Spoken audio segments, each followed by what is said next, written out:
We continue now at the top of Daf Yomi Gemara and Meseches Megillah. This is Megillah Daf 5b.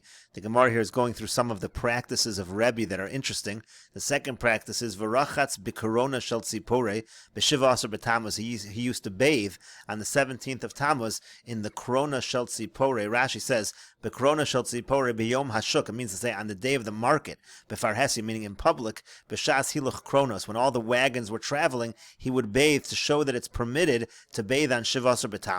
And finally, the third thing, uvikesh lakor Tisha B'av. He wanted to uproot the fast of Tisha B'av, v'lo hodulo, but the Chachamim did not admit to that last one. They said that you're not allowed to uproot the fast of Tisha B'av. In any case, the Gemara continues, Amar lefan of Rabbi Abba bar Zavda.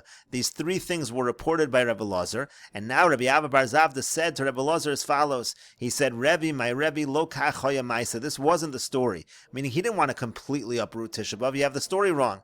Ela Tisha B'av shechol lios b'Shabbos have. Rather, the case over there was it was a year when Tisha B'av fell out on Shabbos, v'dachinuhu la'achar HaShabbos, and they pushed it off until Sunday. V'yamar Rebbe, and then Rebbe said, Hol v'nidcha yidcha. Once we're already pushing it off, we might as well push it off altogether. We might as well not have Tisha B'av at all this year. V'lo hodu chachamim, and the chachamim did not admit to it, meaning they did not agree that Tisha B'av should be entirely pushed off that year.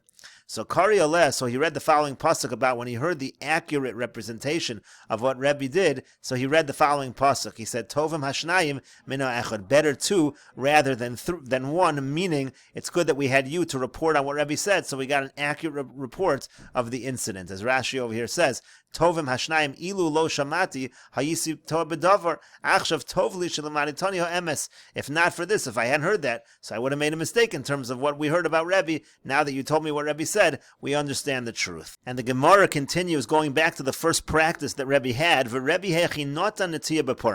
was it that Rebbe planted saplings on Purim? How could you do malacha on the holiday of Purim? V'atani Rav Yosef, but didn't Rav Yosef teach Simcha u'Mishta v'Yontiv? It says about Purim that it's a day of Simcha, Mishta, and Yontiv, and each of those words teaches us something about Purim. Simcha melamed shasurim behesped. The fact that it's a Simcha tells us that it's prohibited to have eulogies on Purim. Mishta, the fact that it's a day of Mishta, of feasts, melamed sha'asur b'tainis, that shows that it's prohibited to fast on Purim. V'Yomtiv, and the fact that it's called a Yomtiv, melamed sha'asur ba'asiyas malacha, that shows that it's asur to do work on Purim. So how is it that Rebbe did malacha on Purim? And so the Gemara explains, Ella rather Rebbe bar Beisar have. Really, Rebbe was somebody who lived in a location where they were celebrating Purim on the 14th of Adar. V'chinata b'chameisar nata, and what he did was he planted on the 15th. Gemara says, 1 second, is that really true?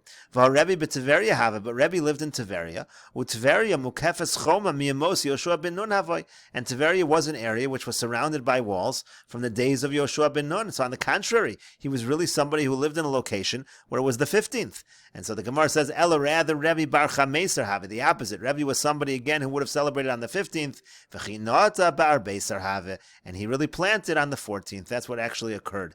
Gemara says, "Umipshita lay the Tiveria mukefes choma miyamos Yoshua ben Nun." But is it really obvious that Tiveria was surrounded by a wall from the days of Yoshua ben Nun? But Chizkiah, he used to read in Tiveria on the 14th and the 15th. Mesafkala, he had a doubt. He wasn't sure. Is it surrounded by a wall from the days of Yoshua ben Nun or not? So the Gemara answers, L'chizkiah mesafkale. To Chizkiah, this was indeed a doubt. L'Rebbe pshitale. But according to Rebbe, it was obvious. He understood for certain that it was bar chameser, that it should be on the 15th.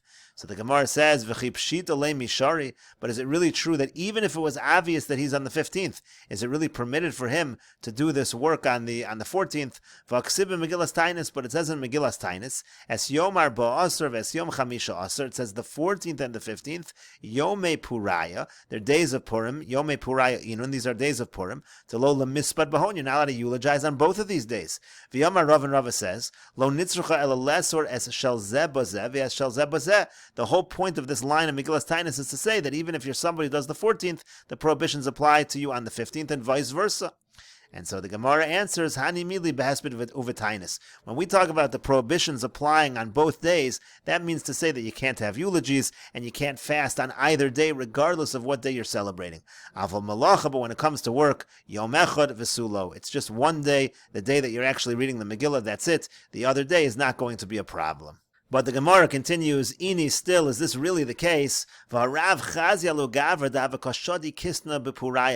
actually saw an individual who was planting flax on Purim, Velati, and he cursed him. Velot samach kisne, and the flax ended up not growing. So you see, on the contrary, you're not allowed to plant on the other day as well. So the Gemara says, no, Hasam over there, in that case, Bar Yom Have. The person was planting on his actual day. Meaning for him, it was, let's say, the 14th of Adar was Purim, and he was actually planting on the 14th. That would certainly be a problem. And the Gemara continues with another answer on behalf of Rebbe. Rabba Brei de Rava, Amar Rabba, the son of Rava, says, Afilu Tema Biyoma. You could even say that Rebbe planted the saplings on his day of Purim. Let's say his day of Purim was the 15th. He planted it on the 15th.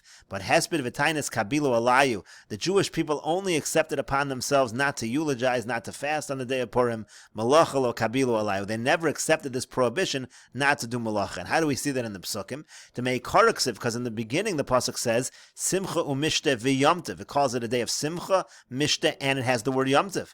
But at the end it says, La'asos osam yimei mishte v'simcha. It only says the words Mishte and Simcha. V'ilu Yomtiv lo ksib, but it does not say the words Yomtiv. It does not refer to Purim as a Yomtiv, meaning they did not accept the idea that it's a Yomtiv that you can't do malacha. So the Gemara says, 1 second, if they did not accept that idea, go back to the story of Rav. Why did he curse that person who was doing malacha on Purim? Apparently we're allowed to do malacha on Purim. And so the Gemara says, Devarim hamutarin v'acherim noagu bohen iser have. Actually, doing malacha is something that's really mutter, but there are those people who they have a minhag to refrain from doing work. They act as though it's prohibited. In the area of Rebbe, they didn't have such a minhag, but Rav cursed that individual because, again, this was a location where there are some people who have such a minhag not to do malacha. And if you want, I could say another answer, Liolam Nog, that really Rebbe was in an area where the custom was to refrain from malacha. However, Rebbe Netiya Shel Simcha Nata. But Rebbe was a planting of Simcha, and by a planting of Simcha you can be lenient. Kedetanan, as we learned in the Mishnah, Avru Elu V'lo Nanu. This is talking about in Tainus. Let's say you have a situation where they fasted and it still didn't rain. So then it says, Mematin B'masa Umaton. It says that you have to minimize the amount of business that you do.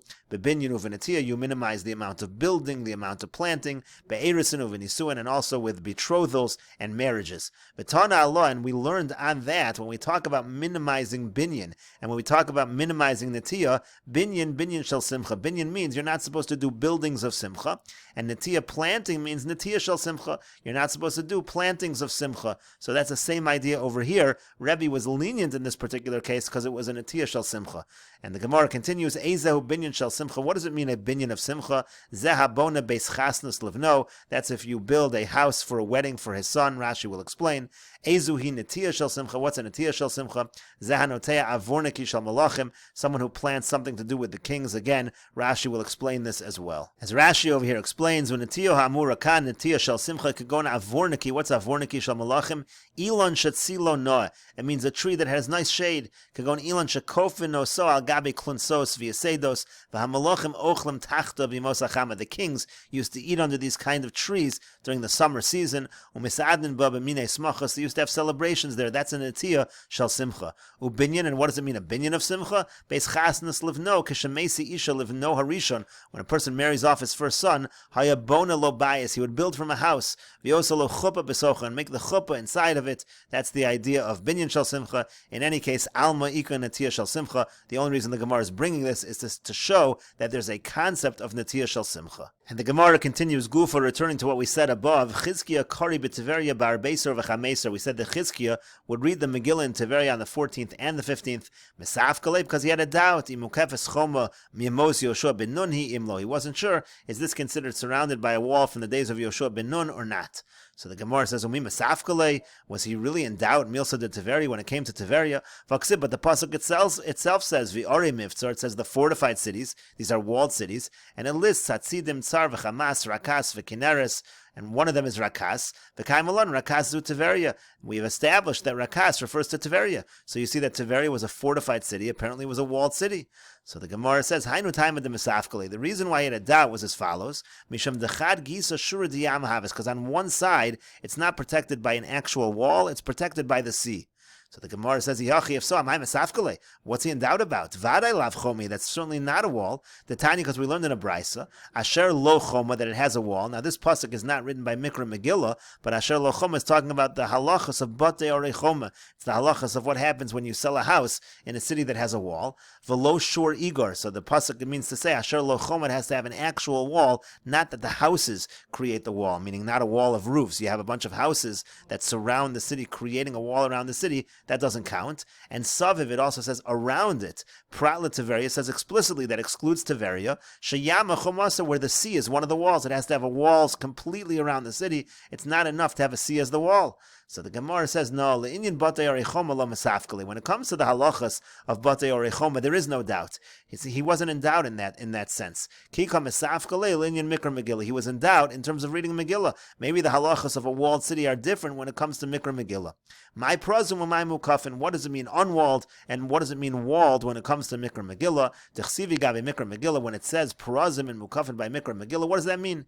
Misham dahani miglu v'hani lo miglu. Is it that these are revealed and these are not revealed, meaning it simply has to be fully surrounded. V'hanami miglia. So when it comes to Tiveria, it's also an open city. It's not fully surrounded by walls. It should be considered an unwalled city. Odilmor maybe misham dahani mignu v'hani lo mignu. The issue is whether it's protected or not. The walled cities are considered protected. The unwalled cities are considered unprotected. And in that case, v'hanami migni. In that case, Tiveria is considered a protected city, and it should be considered a walled city. That was actually Chizkiah's doubt. For this reason, he was in doubt. And the Gemara continues, Ravasi Kari Megillah Behutzal. Ravasi would read the Megillah in Hutzal Ba'arbeisar Uvechameisar on the 14th and the 15th. He was in doubt about the same idea. Is this considered surrounded by a wall from the days of Yoshua ben Nun or not? Some have a different version of this. Amar Ravasi, the Ravasi says, Hai Hutzal the base Binyamin, Hutzal in the territory of Binyamin, Mukefes Choma Mimos Yoshua ben Nun. It is considered Mukefes Choma from the days of Yoshua ben Nun. It's considered to be a walled city. And the Gemara continues, Amar Rabbi Yochanan says, Ki havina talia, when I was a young person, Amina Milsa, I said something, the Sha'ilna l'Sabaya, that I later asked to the elders, and we'll continue with this discussion in the next video on Daf Vav Amud Aleph.